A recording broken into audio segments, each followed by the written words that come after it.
উত্তরার দিয়াবাড়িতে milestone school and কলেজের সামনে আজও ভিড় করছেন শিক্ষার্থী, অভিভাবক সহ অনেকে। সেখানে আছেন সাদি মাহমুদ। আমরা সরাসরি যাচ্ছি তার কাছে। সাদি, মাইলস্টোনের শিক্ষার্থী ও অভিভাবকরা কি বলছেন, স্কুল কর্তৃপক্ষ কি বলছে, এই বিষয়ে আমাদের জানাবেন। বান্ডেল থাকলে প্রতি সেনমানিতে টাকা বাঁচবে। বিকাশ সেনমানি বান্ডেল কিনে জিতুন প্রতি লেনদেনে। আলাভি, ধন্যবাদ আপনাকে। আসলে মাইলস্টোন স্কুল অ্যান্ড কলেজে যে সিদ্ধান্ত নেওয়া হয়েছিল যে আগামীকাল থেকে ক্লাস শুরু হচ্ছে, সেই সিদ্ধান্ত থেকে কিন্তু আপাতত সরে এসেছে স্কুল কর্তৃপক্ষ।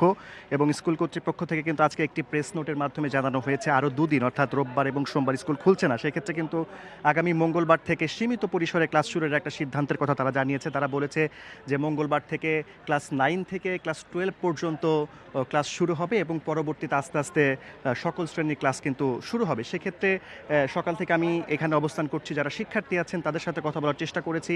তারা বলছেন যে গত সোমবার যে দুর্ঘটনাটি ঘটেছে, যার কারণে কিন্তু অনেকে প্রাণহানি হয়েছে, অনেকে আহত হয়ে এখনও চিকিৎসাধীন অবস্থায় আছেন। এই অবস্থায় তারা এখনও ভয়ভীতির মধ্যে আছেন। তাদের মানসিক যে অবস্থা, এই অবস্থা তাদের মধ্যে, তাদের এখনও ক্লাসে ফেরা সম্ভব নয়। তারা আরও কিছুদিন সময় তারা চেয়েছেন। আর যারা উৎসুক জনতার কথা আপনি যেটি বললেন, গত কয়েকদিনের মতো আজকেও কিন্তু দেশের বিভিন্ন প্রান্ত থেকে উৎসুক জনতা এখানে এসে ভিড় করছেন। তারা ভেতরে ঢুকতে চাইছেন। যারা নিরাপত্তা কর্মী আছেন তারা কিন্তু এই বিষয়টি নিয়ে অনেক বেশি বিরক্ত আছেন। তো সব কিছু মিলিয়ে একটা উৎসুক জনতা এখানে ভিড় করছেন এবং গত কয়েকদিনের মতো আজকেও কিন্তু উৎসুক জনতা এখানে ভিড় করছেন। আলাফি, ধন্যবাদ সাদি।